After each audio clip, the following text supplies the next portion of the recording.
I think we decided we will do the class this way because it feels a lot more participatory as compared to, and while we're still waiting, maybe people could type in the chat boxes which countries they're joining from, just so we also have an intuition for how many time zones are being represented here.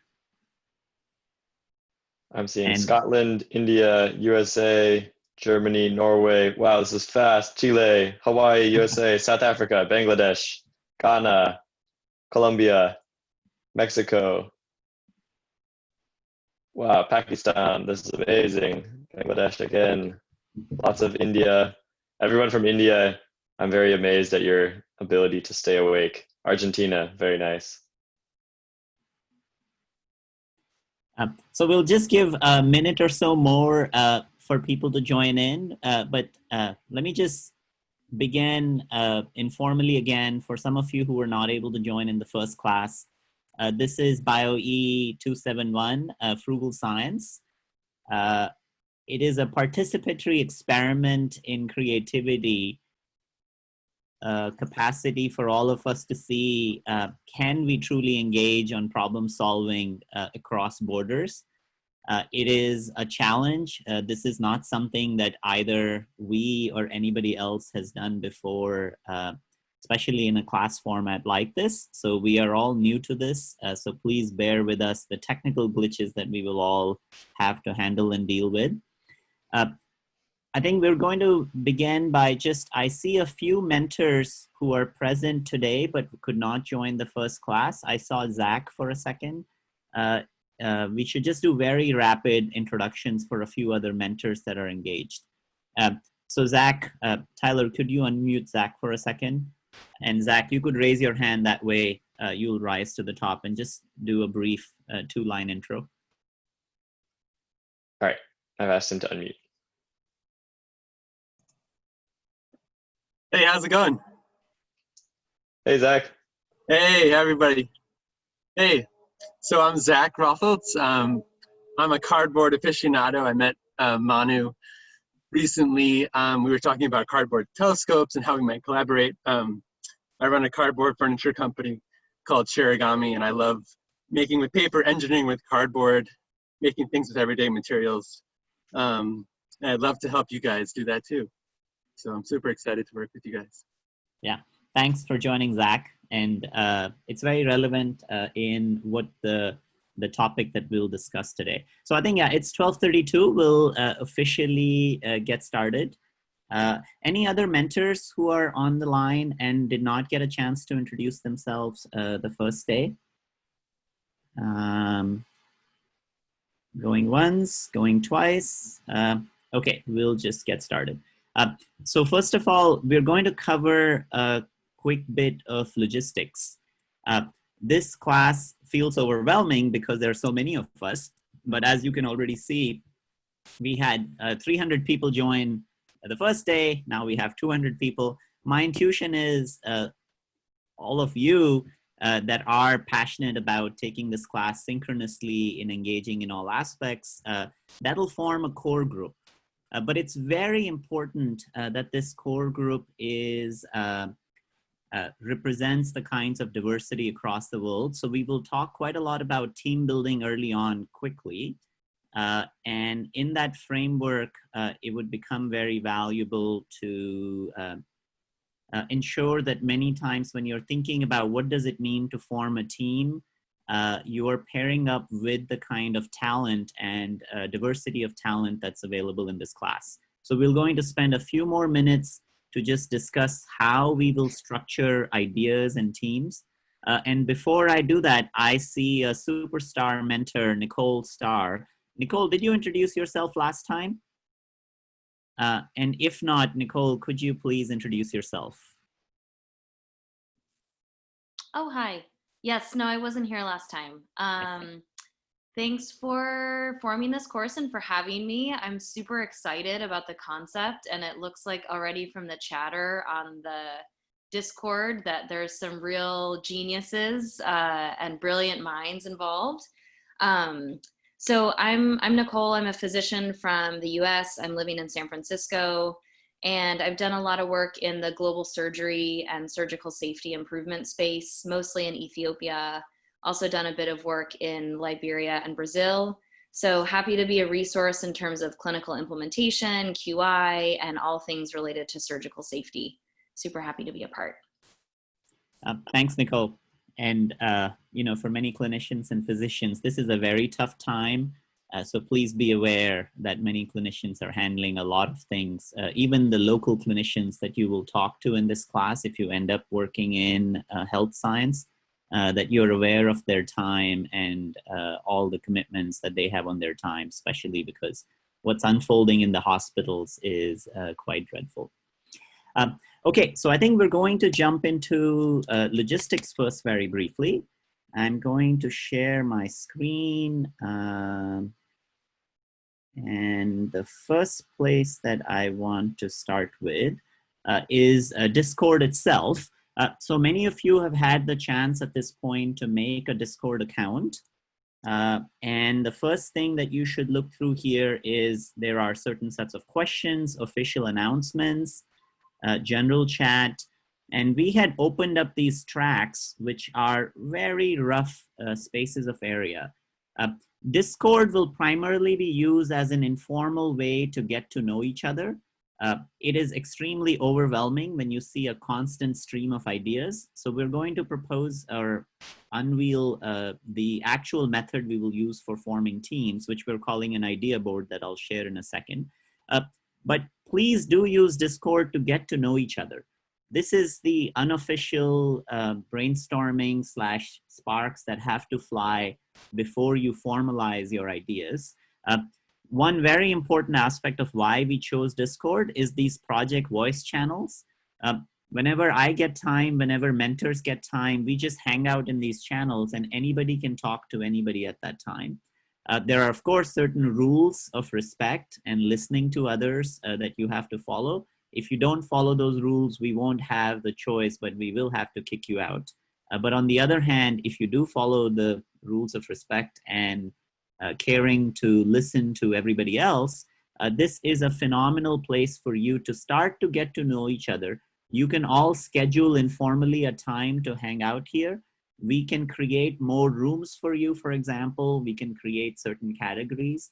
This will allow people to get to know each other. But like someone like me and many folks, and especially some of the mentors I was talking to, Discord feels a little too much happening at the same time. And so, of course, this is not the only organizational tool we will use. The primary tool that we will be using will be Notion. All of the projects and assignments will be on Notion. And I want to share this board that we will just share the link for everybody. So this is the class Notion page. And when you will go to the left of it, you will see this link called an idea board.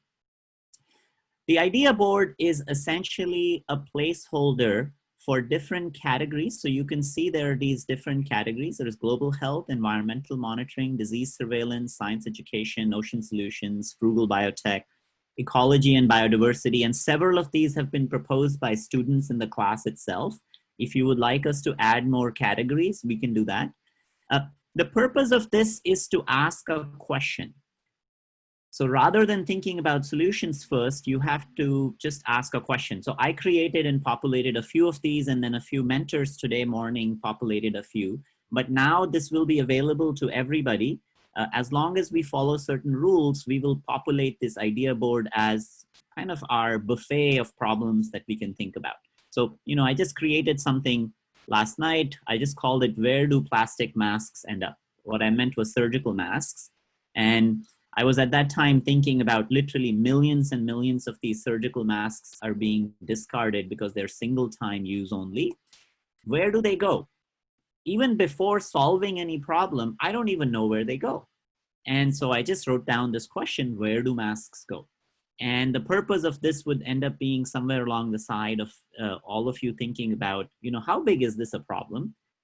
How could we even think about this problem? And then suddenly Laura added the fact that she's actually running a randomized control trial, distributing millions of masks in Bangladesh, especially countries in which recycling, and we've all known recently that recycling does not actually mean that word by any means, if you should read some of the recent articles on recycling. She immediately connected with the project that's happening in Bangladesh, and I think this is the type of thing that will happen where you should create an idea board that has just enough context, maybe a picture, write your name when you created it, your Discord ID, and then leave some place for notes where people can write references and write anything below this line. And mentors should fill this out, students should fill this out, collaborators should fill this out. You know, use your judgment in thinking about what are the problems that you're deeply excited about. And then use comments to make connections. And then if you're interested in that problem, leave your Discord ID here. And one of the threads with this would be is you can tag them for example, for some of them, I also wrote, you know, of course, this is on everybody's mind, can we diagnose COVID at home? And I also wrote down certain domain expertise that might be necessary if you're going to do a molecular diagnostic test. So try writing some of these, but again, most important to remember, this is just an idea board. So this is not a solutions. You have a solution in mind, that's good, but you should pose a problem first. If you have a partner organization that you are aware of that you can list in this idea board, that would be very valuable. And more so, if you feel that somebody has a problem that's fairly similar to what you've been thinking about. So for example, I'll list these two as an example. We have been working with the CDC to track this new species of mosquito that is now becoming a challenge, which will bring malaria to urban areas as compared to rural areas. This is a big challenge. There's a PNAS paper this week on the prediction that 120 million people will get exposed to malaria because in the past, these rural vectors were not present in urban areas. There are certain sets of collaborators that I listed, certain people that I thought would be relevant. But on the other hand, similar to this, there was another post that was made on can we count and identify bees? And you can imagine that they have certain similarities, but they also have very large differences. So make sure you read broadly. I think this was going to be the first assignment, is everybody should create an idea board, but the idea is not to just create individual ideas, but to see if there is a match, you try to merge and write your comments. It doesn't matter who created the board. What matters is can we converge our capacity to actually work together on these ideas? So, because if we get 700 ideas, that would be very hard to wean out. And I think the idea would be is that this idea board will be public. And as a product of the creativity of this class, we will share this broadly for other people to also work on these challenges. So if there is a set of a challenge that you don't feel sharing publicly, you don't have to post that on the idea board. But our hope is in the spirit of collaboration and in the spirit of open sharing, that we are all open to sharing problems. And frankly, for all of us who work in this space, problems are what truly define a great idea. If you can define the problem technically, you actually are on track. So that's all I'm going to say about idea boards. Tyler, do we have the technical capacity to make sure that everybody has right permission on it? And you were mentioning certain rules that you wanted to implement so people don't accidentally remove other people's ideas. Do you want to say a few words about that? Yes, for sure. So yeah, one part of this big experiment, again, is that we're going to ideally have 700 people adding things to the same page. So we'll cross our fingers, and I'm relying on all of you to hopefully not accidentally delete other people's ideas. But basically, currently what I've done, editing permissions are locked, so none of you can edit. I will be immediately following this lecture. I will be posting sort of a little demo video of me going through and showing how we're hoping that you guys can contribute to various ideas, and also, of course, add your own. Someone mentioned, someone said, I have an idea that was on Discord. Can we add these? Yes, for sure. That is, I think the Discord is a fantastic place to start coalescing these questions and ideas. And I've seen so many already that are really, really fantastic. And this is the place where you're going to put those things that have started coalescing already in the Discord. So basically, immediately following lecture, I would say wait maybe 30 minutes, and then you can expect an official announcement on the Discord, which will have that link to a tutorial video on how to edit and interact with this, as well as the links to all the relevant pages. So from there, then it's off to the races. Important part of this is make sure that you're spending time reading other people's ideas. I think we are choosing a framework in this class where ownership belongs to all of us. These are large-scale problems. The world is in crisis. That's why we're all here together, because we care about them. So make sure that you're reading and contributing on other people's ideas, as well as creating and populating, because eventually we will have to group together. I think we are planning teams of 5 people per team.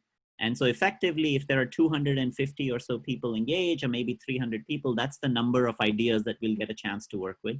And it's perfectly okay if you don't get to work on an idea that you posted, because I just want to remind all of you, and several of you that are young, at least younger than I am, you know, the first thing that you work on in this framework is not the first earth-shattering idea, and it doesn't have the kind of impact. This is a practice run. So remember that, because this is the philosophy that we want to apply on a longer run. So it's perfectly okay where you are passionate about something, you try it, it's outside your comfort zone, it's perfectly okay, because you would learn a lot, as compared to there might be an idea that you've already been working on, and that's okay, and you can bring more people in that and bring more diversity. But try going outside your comfort zone. If you already are working on a PhD, I would discourage you to work on your PhD project in this framework, because I know you would already succeed. You already have the network. This is about giving back to the community. It is about problems that many of you face every day and others hear about in the news.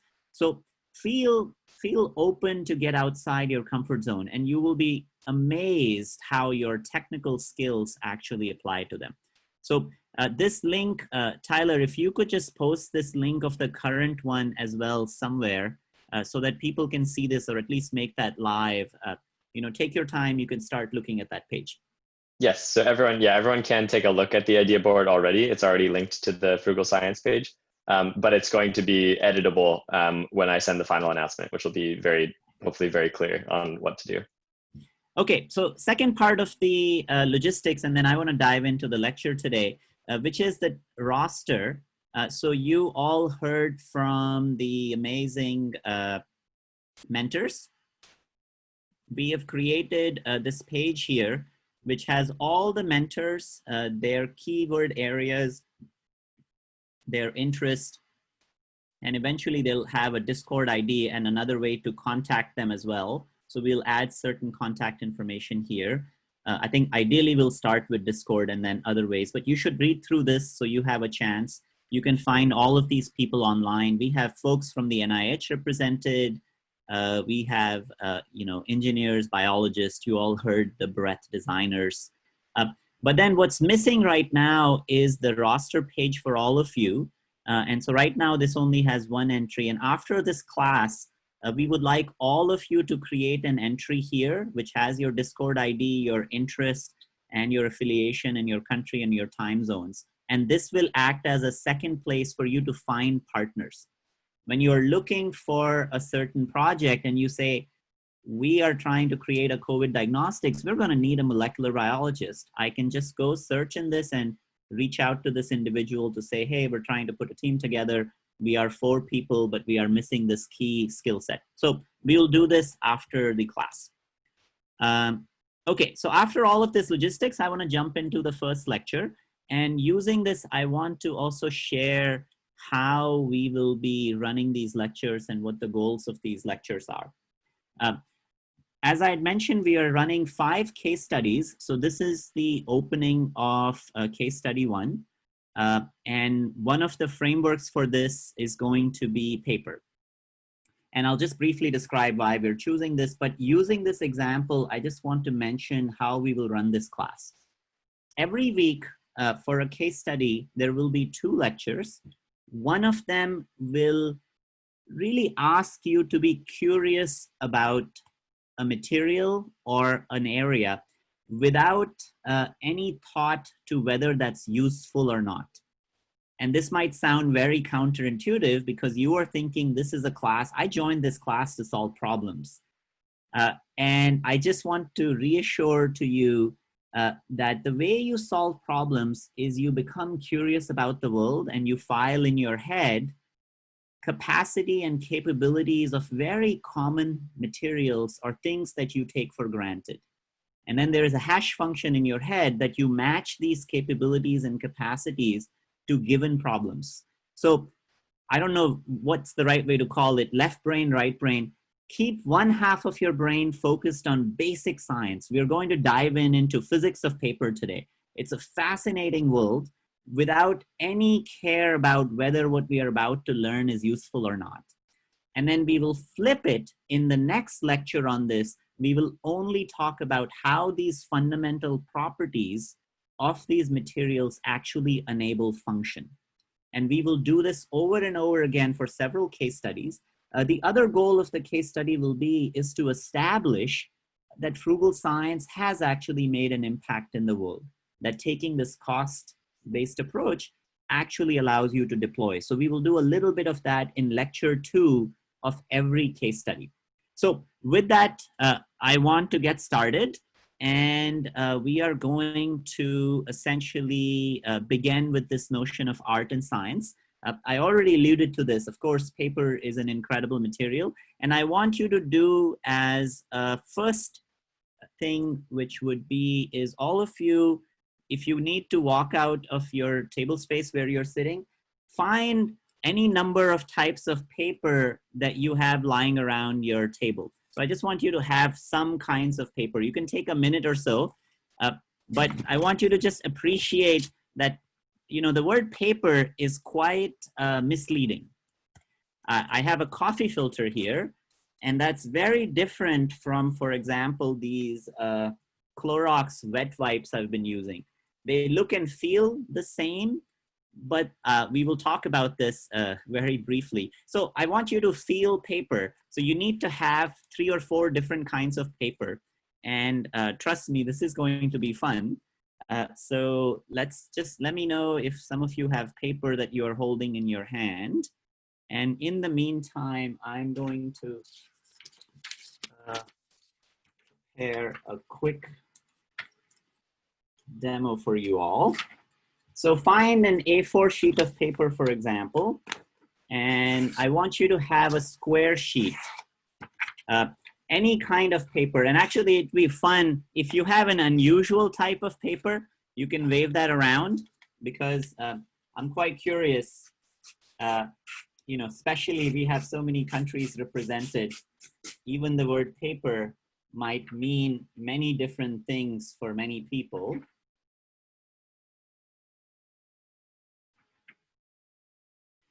Okay, so take an A4 sheet of paper and turn it into a square. And it doesn't have to be a perfect square, but make sure you don't bend it. Sorry, I should have mentioned it. No crease, just cut a piece of paper that is roughly squarish, and actually it doesn't even have to be squarish. You can choose any piece of paper, an A4 sheet of paper, but it should not have any crease or fold in it. It should be just as you would get it. And I want you to hold this piece of paper, and here is the puzzle. You can make my screen speaker view for a second. And I want you to hold the piece of paper on one end like a cantilever beam, and you will see something. You know, the paper droops. And I also only want to hold it in a center point at a single point. And you will notice that if you think of it as a beam, it's drooping, and it's drooping quite a lot. Now, turn your paper 90 degrees and do the same thing. What happened? Turn it again, 90 degrees, measure the amount of droop, which is a technical term for the displacement for this. Turn it around 90 degrees. It doesn't behave the same. So this object that we thought was isotropic seemed to not be isotropic. So I'm just curious, anybody has ideas what might be going on. First of all, do you understand the puzzle? An object that to me and my eye looks perfectly isotropic, and we will talk about what paper is, it's just a random network, seems to have properties that are different if I rotate it 90 degrees. And this demo is courtesy of, I mean, in my mind, a great mathematician who showed me this magic trick, Tadashi.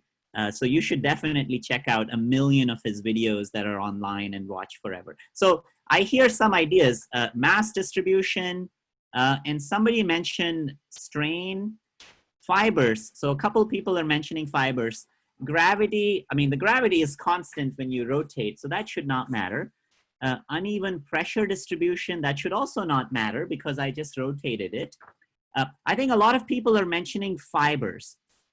And what that implies that you're saying is something that looks homogeneous actually has a fiber direction inside it. And it might be possible, try finding a piece of paper that does not do this. And I can convince you it's going to be very hard for you to find a piece of paper that will not do that. So then the question becomes, why is that? So anybody wants to guess? I think we're on the right path. It has to do with fibers. You could try toilet paper. I think we will talk quite a lot about toilet paper today because of such an abundant material. The mass density in toilet paper reaches below a critical density, and after it starts to behave very differently. And I'll talk a little bit about what is a critical density in paper from a fiber network perspective.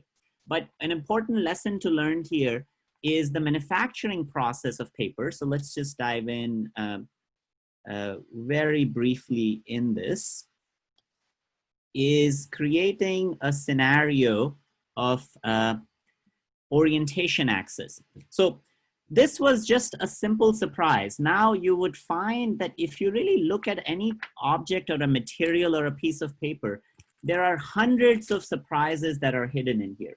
And one of the reasons that this anisotropy comes from is how paper is manufactured.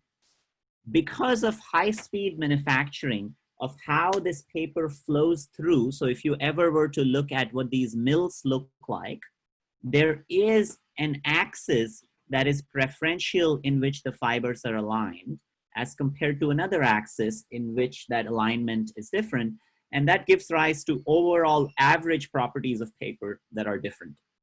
So that's the technical answer. But on the other hand, what I want you to think about when you go back and after this class and you look at all these types of paper, you should ask yourself, you know, then what gives this object strength? You know, how much weight can this object actually hold? You know, I know many of you are thinking about masks, so you can try this.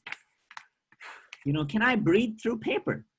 Is it breathable? Is it a porous object, truly? And I wouldn't ask you to do it if it was not. And you'll start finding that actually we know very little about paper.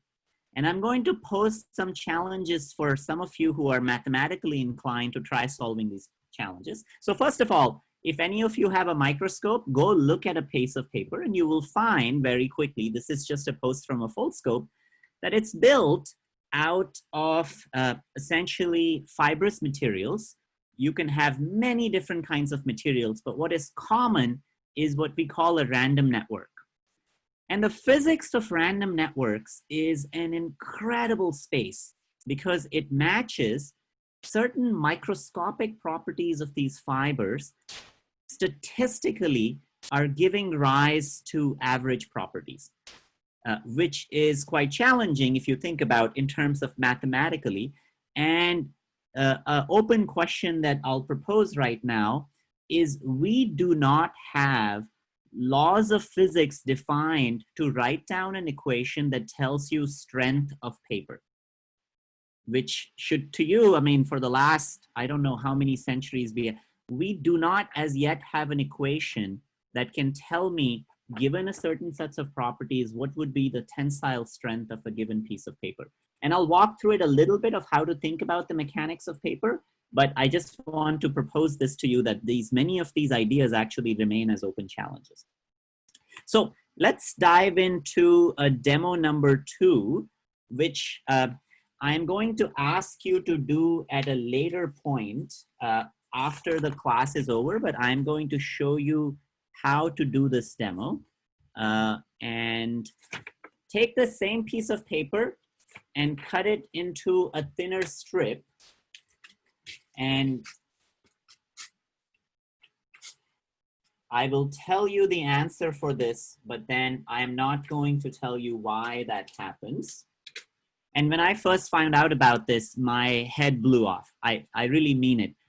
If you found that sloppiness puzzling, take a thin strip, dip it in water. So you would dip it in water. So I have a cup of coffee here. I'm going to do the honors of dipping this in coffee, which again, you should start thinking about. Several very interesting things are already happening. Once you have done that, hang a little paper clip here and let this dry. And if you're going to let this dry, what do you think will happen when it dries? So I'll tell you what will happen, but I'm not going to tell you why. So Sherry is absolutely right. It will curl, and it won't curl randomly. It'll actually become chiral. What that means is when you do this properly, as it dries, it will twist into a known helicity. Now that should come as a real surprise because I said before it's a random network. And if there is randomness, where is that information actually encoded? And there is a beautiful paper called the Chirality of Paper. It's actually written in the first experiments were done in 1980s, and then there was a theory that was built. So the experiment, but again, the joy of this will only come if you actually do this experiment. If you don't do this experiment, it'll be like, okay, you know, it turns. And I'm not going to tell you why, but you should think about it, that there are certain aspects of materials that we take for granted that have hidden properties in them that are just absolutely remarkable and mind-boggling. And I'm on a tip of an iceberg when I'm covering these sets of ideas. There are hundreds of things and properties like this. And the first assignment, which is a playful assignment, all assignments in this class are playful and volunteer basis. I'm not judging on anything, but one of the assignments would be is find one surprising thing about paper. Amongst many factors that you can see, you can very easily discover properties that you would, I mean, somebody might have studied it, but that doesn't matter. You have to find by yourself one property. So try this experiment. We're not going to have the time. And if somebody in the meantime has a setup that you could dry up and hang a piece of paper, at the end of the class, I'll ask you if somebody's paper has already started twisting or not. But let's jump into some areas that I want to cover. And I'm going to go a little bit fast because I want to have time for discussions. So let's think about mechanics first. So as an object that I'm interested in, I want to understand mechanical properties of paper because we use this to build Frugal solutions. And when we started thinking about this, the thing that attracted me towards paper is the roll-to-roll manufacturing. The possibility that your idea that you're thinking about could be manufactured. If you think about how newspapers are printed at meters per second speed, that flat manufacturing has not been exploited in a manner that it could be from a global context. And that's why this is actually important and interesting. So let's talk about mechanics. If you want to understand the mechanical properties of paper, you are diving into a fundamental area in cell biology and statistical mechanics. The easiest way to understand it would be, I know many of you are biologists, so you see that picture on the left, which is cytoskeleton. The properties of a cell comes from the cytoskeleton, and they're not so different mathematically than mechanical properties of paper.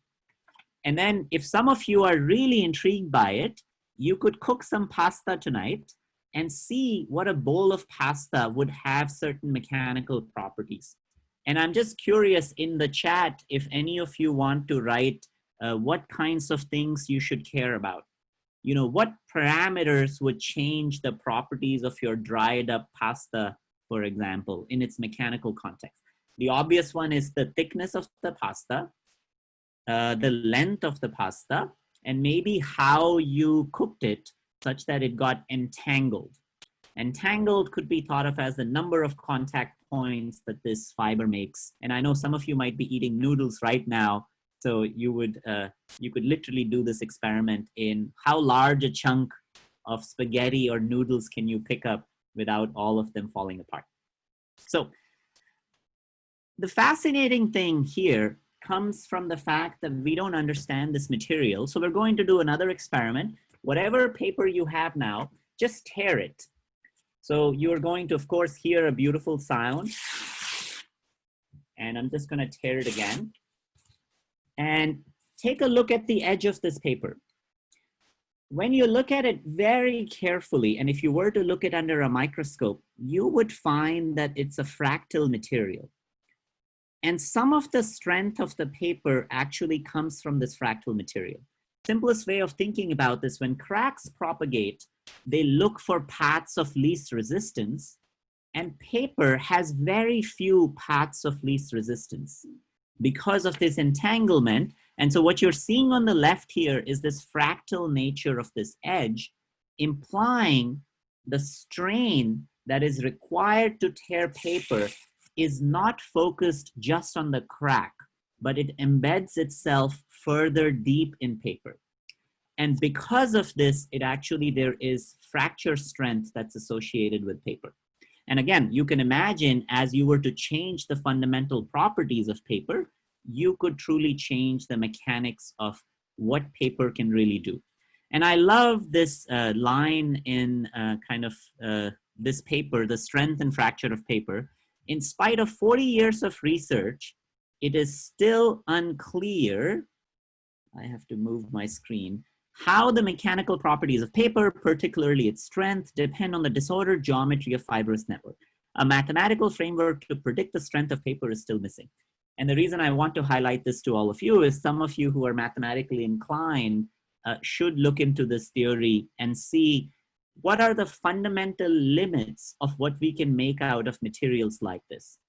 The reason we're interested in this is if you could increase the strength of paper tenfold without reducing its weight, without reducing the grammage, you might bring a completely new revolution in materials, which is actually what happened almost 100 years ago when the World War I was starting for corrugated cardboard. A very, very simple idea led to cardboard replacing wood crates and a massive reduction in what in those terms would have been called a carbon footprint for shipping, because now you're shipping lighter packages. So even a simplest idea, and this is why I want to connect basic science with applied science, you could have a phenomenal contribution in reduction of carbon footprint if you were to rethink packaging, for example. So I'm going to leave it here, but rather than only thinking about how you could shape and form paper, you could also rethink how we make paper or what types of additives you could add here to make that change mechanically. Okay, so we're going into now tearing that paper that you had just made wet. So I said this tears in a certain manner, but now take that same paper that you had made wet and tear it. Not a sound. Try it again. There's absolutely no sound. So first of all, where does that sound come from? And then why is it that it's actually easier to tear wet paper versus dry paper? And if some of you have read about it, then you shouldn't chime in, but I'm just curious if in chat, if anybody wants to write ideas around why wet paper. I'm also going to leave this as a puzzle.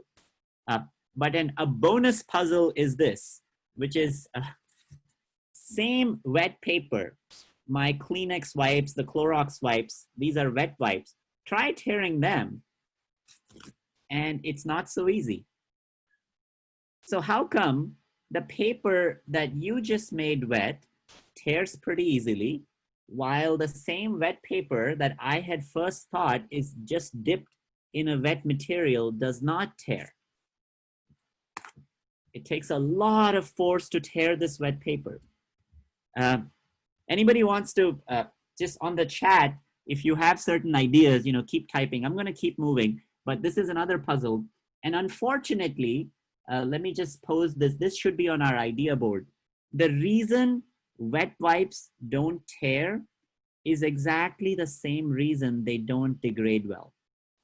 And because they don't degrade well, wet wipes also account for challenges that are environmental.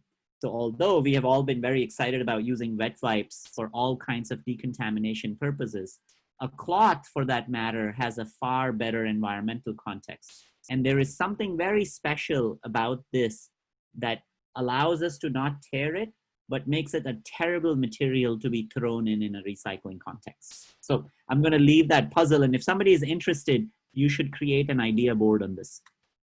Okay, so first of all, what is the strength? Where should I, if you're going to build something out of paper, and I'm just still talking about normal paper, nothing related to corrugated cardboards, you can look at these. These are called Ashby plots. These are phenomenal tools. And I listed this website. It's called materials.engineering.cambridge.ac.uk. There is phenomenal data that has been collected. And as a designer, it's extremely important for all of you to be aware of that if you're going to design something, that you have on your fingertips the material properties.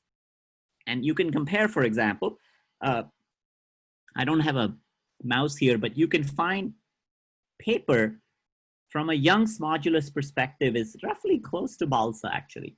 And it gets much better in material properties than many polymers. So you could imagine many places plastics are used. Could we actually use paper? And another idea board that I want somebody to populate, we were discussing this last night with a few folks in my lab, is if any of you have bought these headphones from Apple, some of you might have seen, there seems to be a part that looks like is made out of paper, but it looks to be injection molded. So rather than just folding, which is the common form that we will think about making parts out of paper, and it seems to have quite a good strength.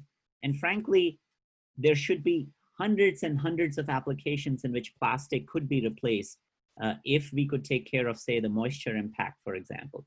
But from a fabrication perspective, one idea board that we wanted to write about, which would be a 3D printing process for pulp. That you pour pulp and you get a three-dimensional object on the other end in arbitrary shapes and forms. So that's another idea board if somebody wants to populate that. Okay, so let's get back to 2D materials. I'm going to highlight something here, and I have to figure out how to share my mouse. Okay, so can all of you see my cursor? I just want to spend, there's only going to be very few equations, but this is a very important one, so I just want to share this. When you're thinking about mechanical properties of these random networks, it's very important for you to think about where they come from. And there is an anecdotal theory that has been used in the context of paper, which is applying ideas from percolation theory.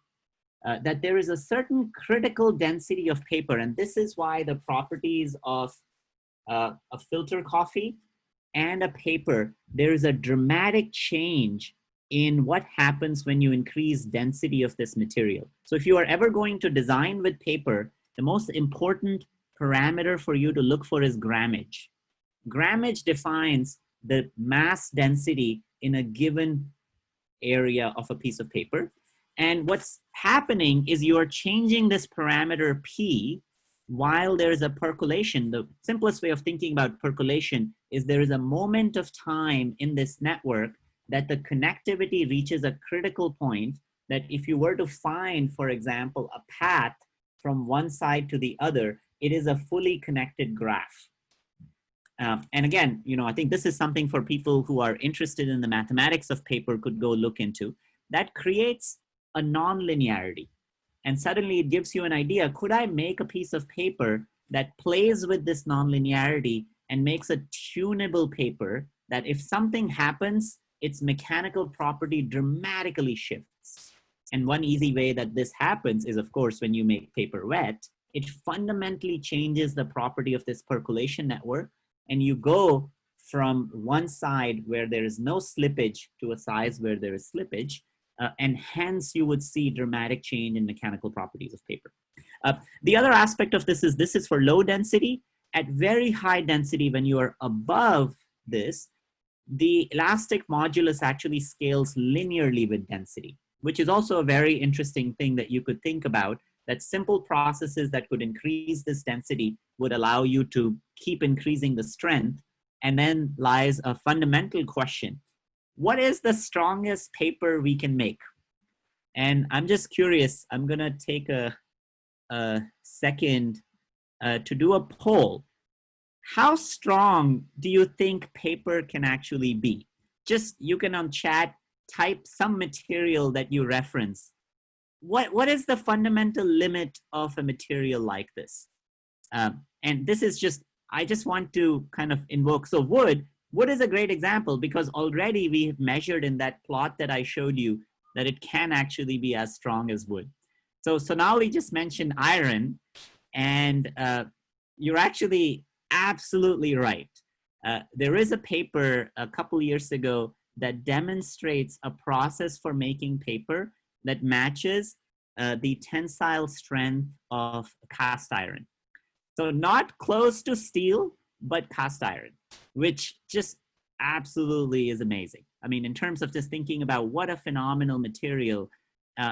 But again, there is a disconnect between people who understand these materials and people who design with these materials and the people who use these materials, because we just take it for granted and we just think one word, we just call it paper, which is a disservice in some sense, because if we had many words for this, we would actually be using these materials in a broad manner. So I think I want to make sure that you all see this perspective, that at least I see, that when you look at a material closely, you start realizing that the kinds of applications that that has are phenomenal. So I think one of the things that we're now going to do is dive into a little bit on how to shape paper. So let's go from material properties. And I think this is something that you could do at your grocery store. You know, why do you double bag? What is the maximum weight that you can carry? This is called the burst strength of paper. And you can immediately think about the burst strength of paper is actually dependent on fractures and cracks.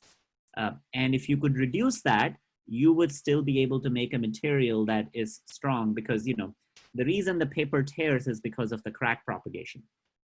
And then this is the paper from 2008 on what is called super paper. At this point, this group in Sweden has, I think their record is somewhere around 250 megapascals or something. They're getting very close to both cast iron and close to steel. Okay, so I'm not gonna spend too much time on this, but I'll share the slide deck. There are many properties of paper that we're not talking about. Its smoothness, its friction, its wettability, its hydrophobicity, its alkalinicity, its chemistry. And it's very important for you to at least be aware of these terms if you're going to build and design with paper, which in the next class, I'll talk about some certain of these applications. But there's a lot that has been done to quantify when you engineer with paper. So, and again, another side distraction would be masks. You could ask yourself, what is similar between paper and masks? And what is dissimilar? Many of you have actually been working on recycling these masks, and there has been a worry that if you were to decontaminate them, they will lose their mechanical properties. And you can think about the framework that we just applied to apply to this, and several groups currently have been working on building and enabling processes for reusable surgical masks, which would be amazing, because then I won't throw it just in one day. We would actually use it for a week.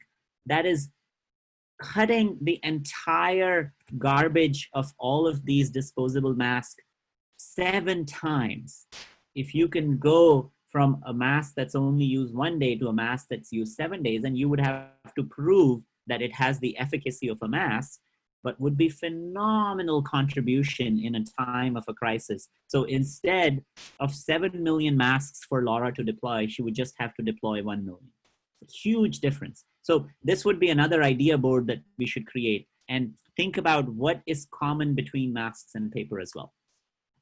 And then let's take a little pause for the artistic side of this story, because this is, I mean, all of you know about origami, but there is an artist who started an entire new field the last couple of years ago. It's called wet folding. And he's using something which is really bizarre about paper, which is, for some of you who are aficionados of topology and geometry, you can think about this as a Gaussian curvature. Normally, a flat sheet of paper, which we will talk about, has zero Gaussian curvature, or almost zero Gaussian curvature, that it's not curved. So then to make a curved object out of it, you need a true fold. But when you make the paper wet, you can impart a Gaussian curvature embedded in the paper, and then when it dries, it remembers that Gaussian curvature. So finally, it is possible to make curved objects without true folds that are smooth. But you can only do this because of the trick that paper does something that enables sliding between these fibers, and true Gaussian curvature could actually be implemented in paper. So some of you who like folding paper, try wet origami. And it is very difficult because you need to know the wetness of paper, and you need to understand how much to push it for it to actually dry enough in time to keep its form. But another aspect of this would be is if some of you want to play with this material, this is an absolutely fantastic place. And of course, if you're bored of making frogs and swans, you can make bears and shapes that just literally jump out at you. I mean, I just cannot tell you how excited I get when I look at wet origami. Okay, so another physics exercise, and then I want to jump to the chemistry of paper briefly, is crumpled paper. Same problem. If you're going to take this piece of paper and crumple it for a little bit, this is the X-ray cross-section of what that looks like. Now, we are dealing with a material that has double random networks. Of course, the material is made out of random networks, but these creases and folds form a new topology and geometry of another random network, and that random network provides its strength. And one simple way of thinking about this is take a piece of paper, crumple it. There will be a limit to which you can crumple it. But beyond that, it will have an extreme nonlinearity and strength. Although, even in this form, it is 90% air. I mean, that should come as a huge surprise. The material that was so floppy and could just be bent around suddenly astronomically gains strength while not increasing its mass density in the same manner. And again, this comes back to the topology of random networks, that when you unfold a crumpled piece of paper, you will find creases. And if you were to draw on these creases, these would look like the random graphs that I showed you in the SEM, except at a macroscopic scale. And this is something quite beautiful about random networks, is that sometimes they're scale free, that they only depend on geometry. And of course, they depend on 3D and 2D. But on the other hand, this crumpled piece of paper also has an incredible amount of strength. Of course, it also has cavities. So now you could think about how I could use these cavities in some function, for example, which we'll talk about. Okay, so let's jump into briefly. I'm going to do a quick check on time. We are 1:25.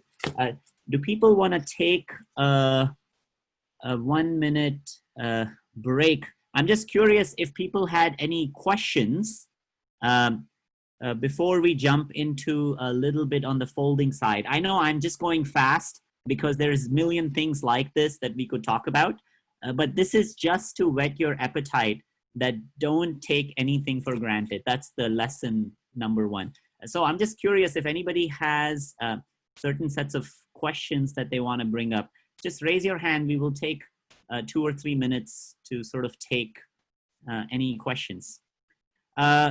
Mitali asked, how accessible are the articles? We will put all of these articles and these papers and this slide deck in the Notion reference list. I think one of the factors for you all to think about is some of you are mathematically trained quite well. Some of you are just starting your journey in mathematics. The thing to remember is first conceptually understanding something. So don't be worried about when you pick up an applied math paper and it is 50 equations. The mathematician's role is to still give you intuition. And that intuition will still go a long way. So do make an attempt to pick that up, gloss over the equations, get to the curves, and first try to understand, did I gain any intuition from it? Any other questions? I see a comment about aerogels. Fair, do you want to, as an anthropologist, I'm actually quite curious. So Fair, can you raise your hand and then just mention the comment that you made? It's also quite funny, so I want you to say it. Fair, are you there? Tyler, is there a way to unmute Fair for a second? Yes. And also, this is also why we are such a diverse class. I wouldn't have thought that an anthropologist would have signed up for a frugal science class, and I'm delighted. So I don't know if Fair, can you hear us? Could you just share your question? Hi, can you hear me? We can hear you. Yes. Awesome. Yeah, I traveled across this state called Puebla, and it's very difficult for them to have access for all of these hygiene products, but that hasn't been like a trouble because they really haven't changed the way they eat until Coca-Cola and all of these big corporations got in and started to mess with their digestive system. So they started to like have the need of another type of materials. So they get a lot of recycled textbooks that they cannot read because they speak Nahuatl and not Spanish. So they don't find them useful. So they just like kind of scramble them a lot, and then they make them soft so they can use it as toilet paper. So I believe that it's a very awesome way to like use the material that you have there. So I believe that it's paradoxical that like all the education, the Western education ends up there, right? I mean, I find it fantastic because they use what they have. Yeah, I just have to say this. This is the most beautiful thing I've heard for a long while. Just the beauty of how they came about it, the fact that you say that they super crumple because they are somehow associating the softness criteria. Of course, all of us, you can imagine, as with COVID, there was a massive shortage of toilet paper and everybody was hoarding. And then suddenly you realize you can take the material that you have and you can transition it in a form. And then, of course, talking about hygiene is an important aspect because many of the helminth infections that we've posted a few projects, Amy is here, Laura is here, the fecal to oral transmission of diseases makes it very challenging, and it's actually very important to be thinking about hygiene in that perspective. So, I mean, that is just absolutely beautiful. And could I just ask you to make an idea board on this to make the life of this community even better by coming up with even a softer paper without access to toilet papers? I think this is literally, I just have to say, you just made my day. This is exactly why we are teaching this class, because without you, I could have taught 100 years and not thought about what you just said. So thank you so much for sharing. This was just the exact kind of a refreshing break that we all needed to dive back into the math again. Okay, so I think let's dive back in, and what I'm going to very briefly share, and I want to turn the last 10 minutes for discussions. I'm going to cover the topic of Kirigami and Origami extremely briefly. And the reason for this is actually just twofold, is because it's quite an accessible area. And what I thought quite hard about, and I felt that these material properties to me are far more non-intuitive, while origami and kirigami has become part of our lives and our nomenclature. So there's a lot of material that you can read about it. There are books that you can find. But just by definition, for people who might not have heard the word kirigami, it's just a brother or sister of origami in which you allow cuts. And there is something fundamental about cuts. There are certain sets of things that you cannot do with paper, which is if the paper is not wet, even if you have folded it, if you truly are not deforming that paper, fundamentally, you should not be able to create Gaussian curvature in any ways. But what happens is when you bend, you actually create a material that is different at that bend, because now you have transformed and you have actually generated a Gaussian curvature at that local spot. Kirigami solves that problem differently by creating cuts. And by creating cuts, there are disclination points. So what I mean by kirigami is if I have this coffee filter, I am going to make a cut inside it. And so many of you have laser cutters, so you can imagine.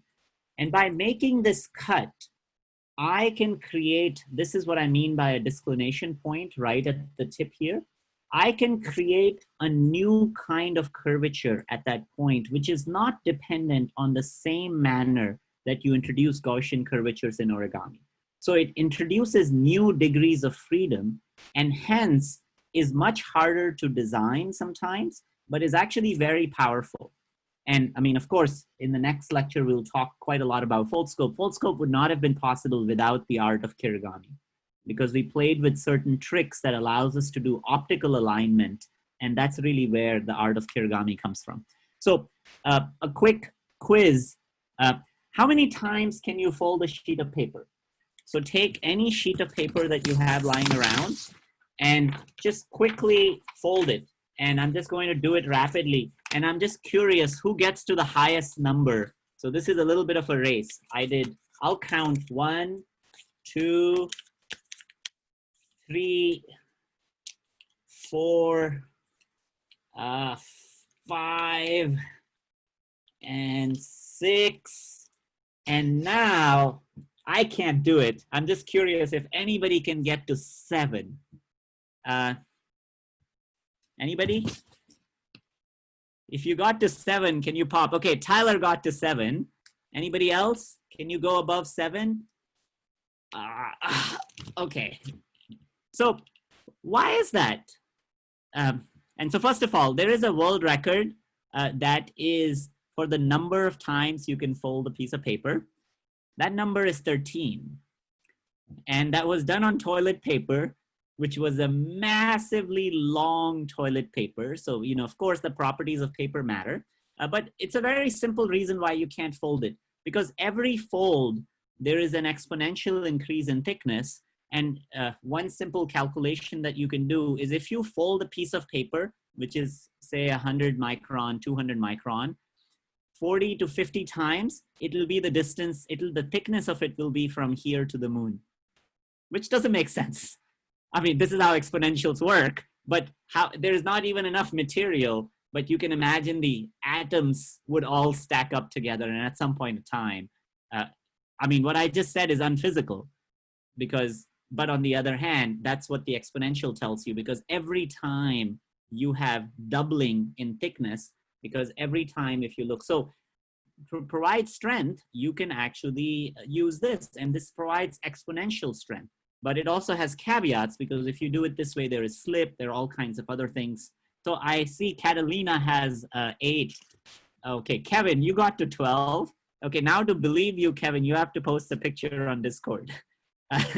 That's amazing, actually. I don't know, Kevin has a gigantic piece of paper on his table. But folding is very powerful. And I think this is something that I don't have to explain to all of you. It is all over the news. You can read hundreds of articles about it. But there's something unusual about folding that I want to mention, which is it's scale invariant.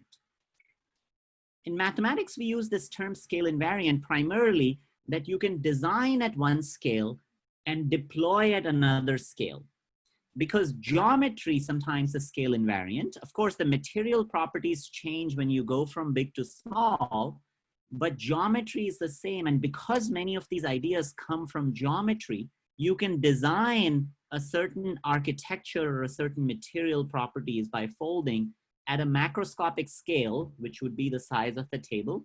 And then with help of people like Fabian and many of the nanolithography people, Jay, you can make the same material and the same folding architecture out of a MEMS-like architecture, and it will have remarkable properties would be preserved, which is fascinating. And I think this is the one space that has not been exploited, because origami and microfabrication and kirigami and microfabrication has not fused as yet. And an area that a lot of people are thinking about is if you do that, you also provide new properties. But again, you know, microfabrication is not frugal, and it would be very valuable for us as a class to put an idea board, and we have just the right kind of intellectual capacity with people like Fabian to think about what does $1,000 10 micron microlithography setup actually look like. And it's totally feasible. And I think Fabian is already in his head has figured that out probably.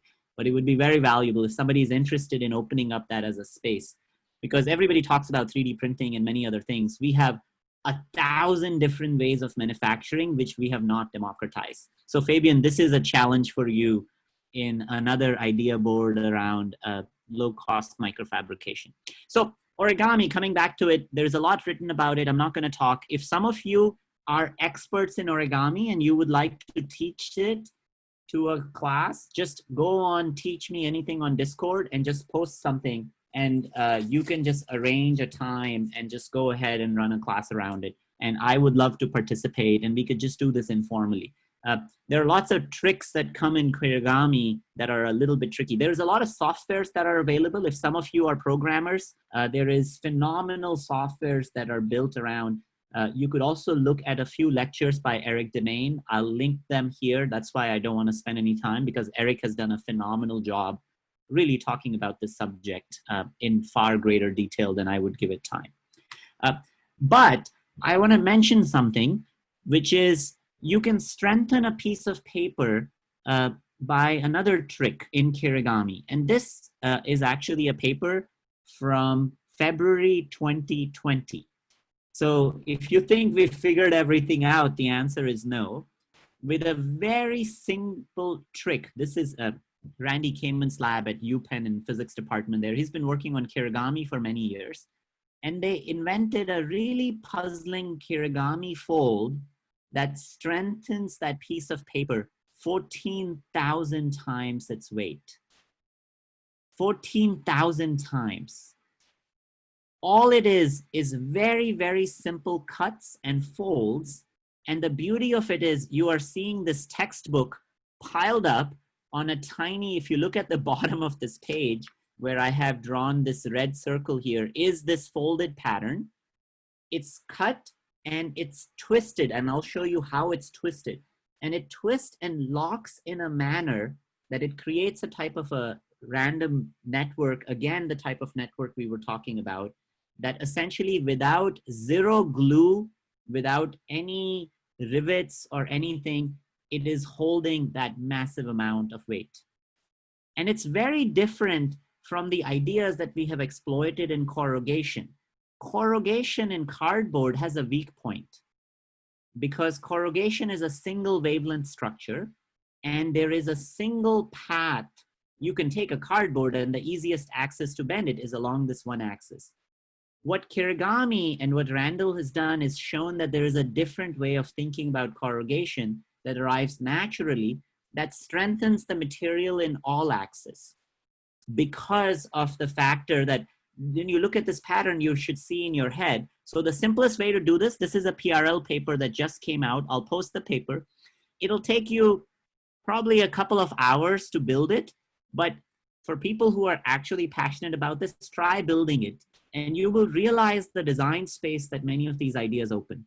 All you're doing is cutting these yellow triangles. Everything is in a single plane, and you are twisting the paper in a manner that these yellow triangles are rising and the gray area, so this gray area is sitting on this gray area. And suddenly it creates an interlocked network of paper that essentially has super strength. And this is not the only pattern. They just discovered this tessellation, but there must be many, many, many tessellations like this. So this is my pitch for Kirigami. I think origami deserves it, but gets most of the spotlight. Kirigami is kind of the little brother, but I have to say, I am more excited about Kirigami personally because it is not so explored, and there are certain mathematical ideas in Kirigami which are completely open. And I think the thing that's also fascinating, because it breaks the topology, we will very briefly now talk about fluidic networks in paper, and not just mechanical properties, but also functional properties, including being able to do chemistry in paper, in which Kirigami might actually be the right way to think about it. Okay, so let's jump very briefly, because I'm going to just only touch this and then go back to a discussion session. So what about the chemistry? So up till now, we spent all our time thinking about mechanics. It's a very important area. Lots of you can design and build products made out of paper that literally could disappear, which I absolutely love about things that are made out of biodegradable paper. But you can do more, and which is the chemistry part.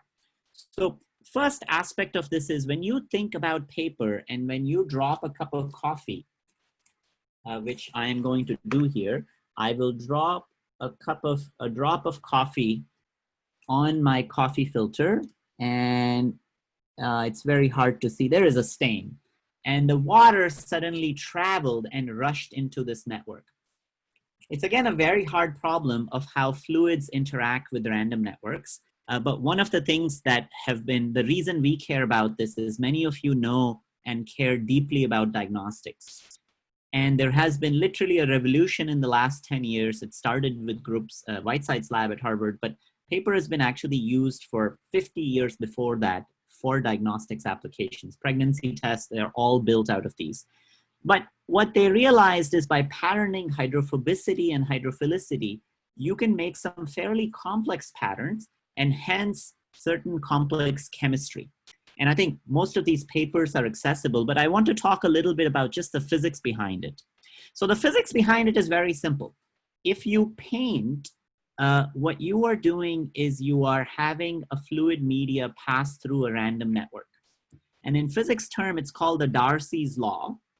And the Darcy's law here for this viscosity, which would be water, for example, in this, has a very linear relationship between the viscosity is, it's inversely proportional.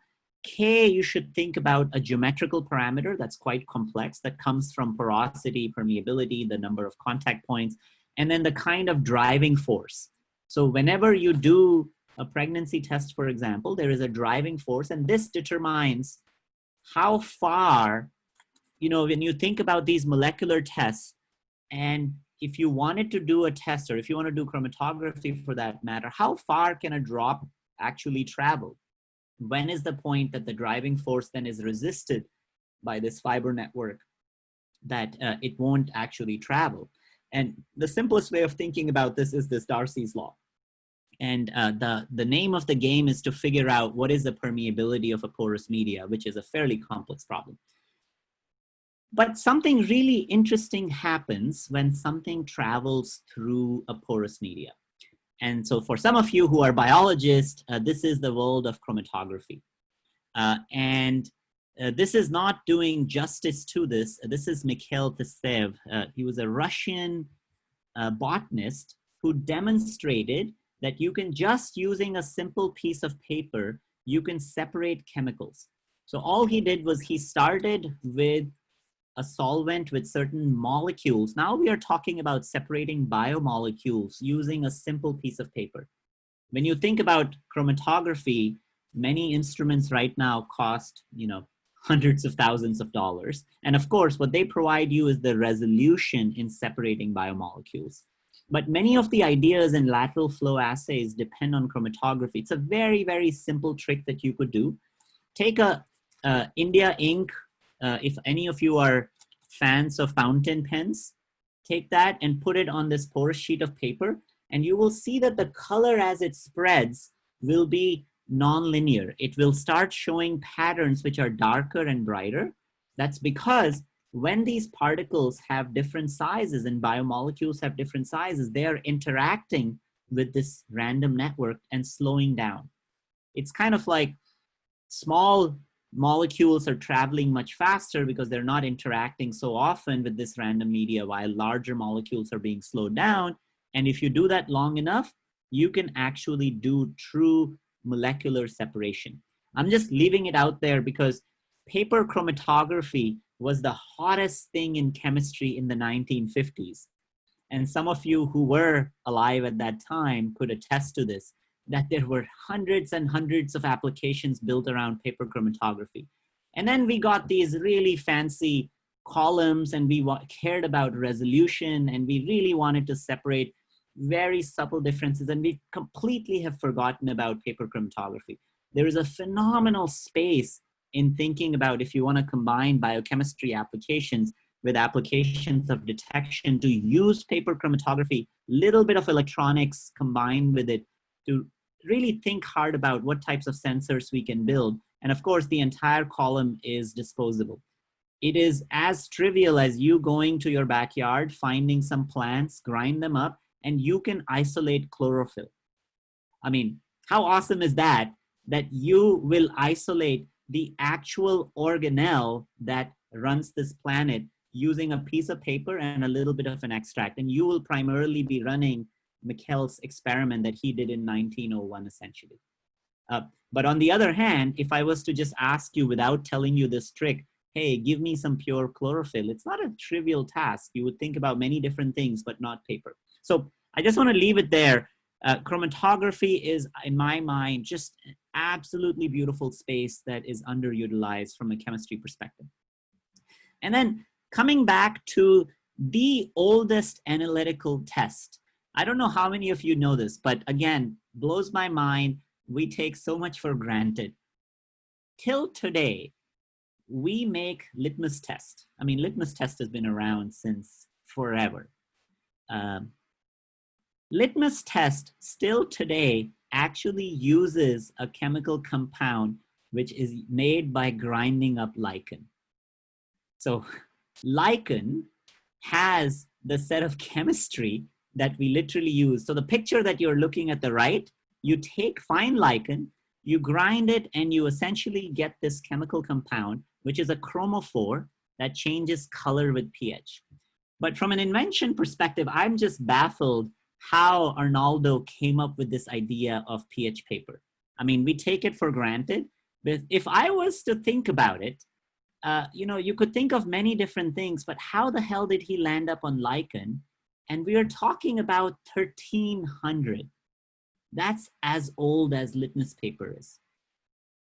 A complete accident. And this is why I care about transdisciplinary nature. That I could argue to say litmus paper is probably the most widely used chemical analysis test, and it's been a couple hundred years. But it comes from a source which is just so baffling.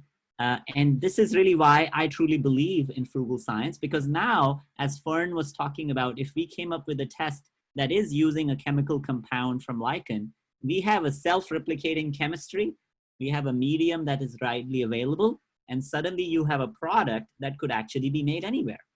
And I'm actually curious because I know Pat Coyle and several other folks that works with Engineers Without Borders and other factors. I think there is definitely a strong sense in local communities of thinking about chemistry that you can extract from your natural environment. And for some of you who are thinking about projects, that would be another space to think about, because reagent supplies are really a big bottleneck for most projects. And if there is indigenous knowledge in that space, that's very valuable to bring the chemistry to this platform. I'm going to end with a fun video, and unfortunately I ran out of time, so I'll pick something up. It's fairly easy to embed electronics in paper, and this is my favorite example of embedded electronics. It's called Drawdio. And I want to also end with fun. So I'll just play this video for 2 seconds. Some of you who have not known this, I'll let Jay explain this. As simple as you put a line down, you touch it with your finger, and then you start drawing music. Draw audio. Draw audio.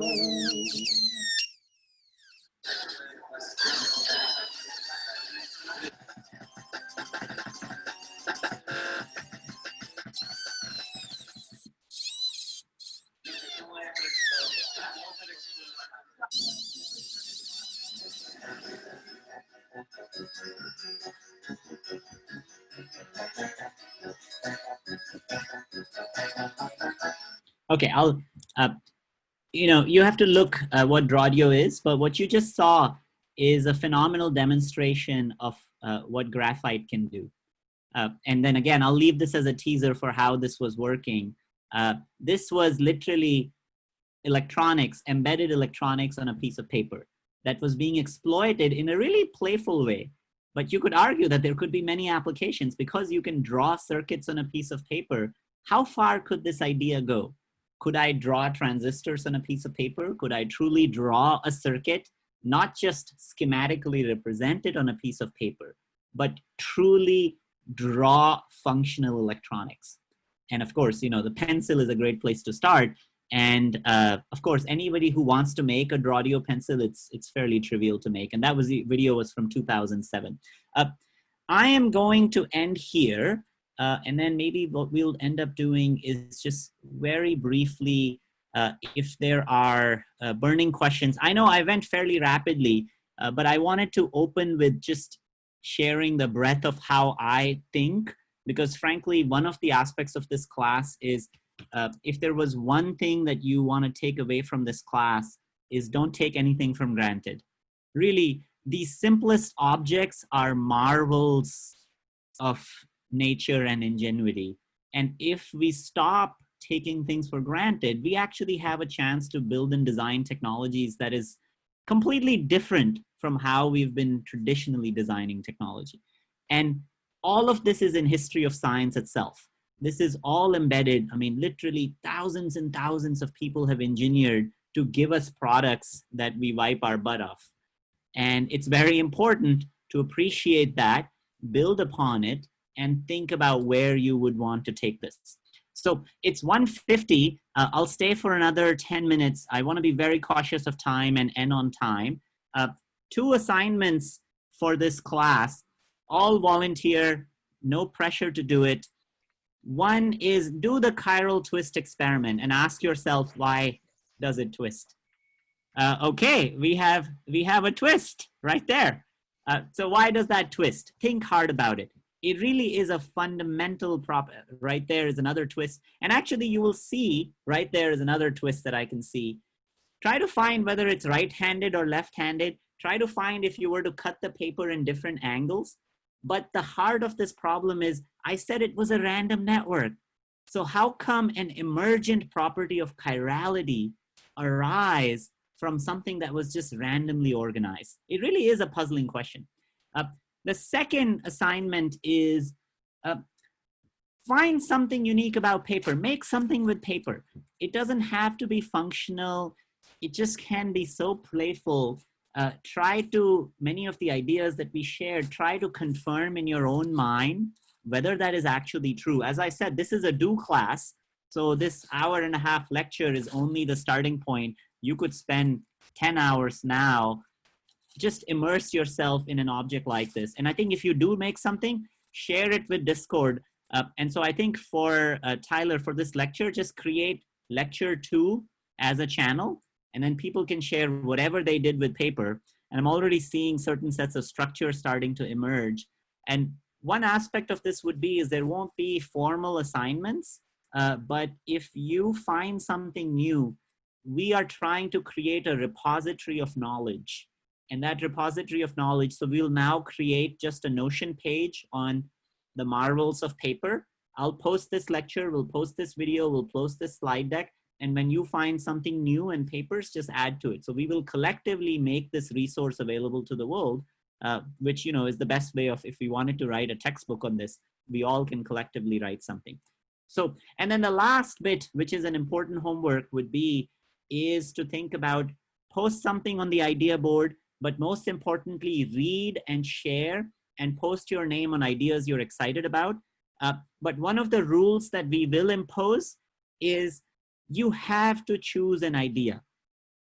So it's very important to be excited about everything, but to pour your heart into something, you have to choose an idea.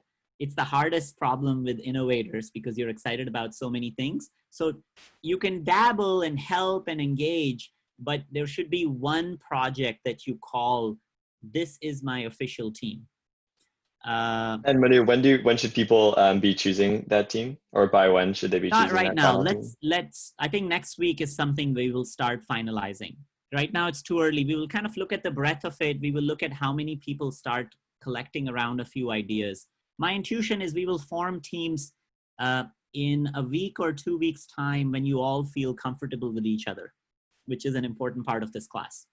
But I think, and in terms of, you might have certain ideas that are problems that might just be whimsical. I think Fabian and I talked about one whimsical problem that he's thought about. And I was so excited about reading it because I've thought about that problem and very recently looked at a few sets of things. But sometimes it is not about what we could solve. So we will keep a small category of just curiosities. And so if you have an idea board, which is just slightly broader, and you might discover something that allows somebody else to utilize it. And again, anytime you can discover a little magic trick or a marvel, it has immense applications in education. So if you've come up with something that doesn't fit the bill, it fits science education. Because if you can demonstrate a concept that is so hard to understand in a very simple way, that already is the first place to start. So Tyler, just open up the idea board, and we will still continue the chatter on Discord, but it's very important that when you are populating an idea board, you're not just writing one line and leaving it. I would call them as abandoned ideas. Take the time to write the framework, say why it's important, because otherwise I would never know. And this is a skill you all have to learn, which is, if you cannot get other people excited about your ideas, you will never be able to build a team. You'll never be able to recruit. So there is an art and a skill in writing an idea, and it's very important that you practice that and see where that takes you. And then we can also just give feedback sometimes to say, hey, please add details here, add references and links, and just be careful on not to delete other people's idea boards. Yes. Okay.